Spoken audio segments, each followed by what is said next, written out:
Okay, the issue here is I want to create a front cover card for this. Of course, we can change the cover here and go and pick a file, but I just wanted to show you perhaps the quickest way you can make a file.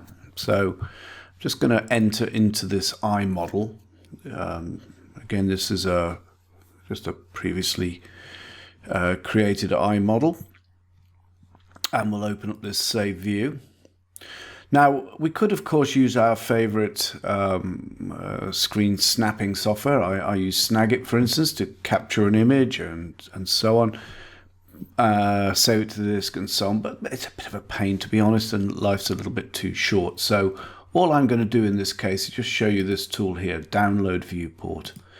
Okay, that's done. It's just made me a PNG file, which just goes into the Downloads folder. So if we go back into here, we can very quickly, very easily change the cover. Just go to my Downloads folder and load up that viewport.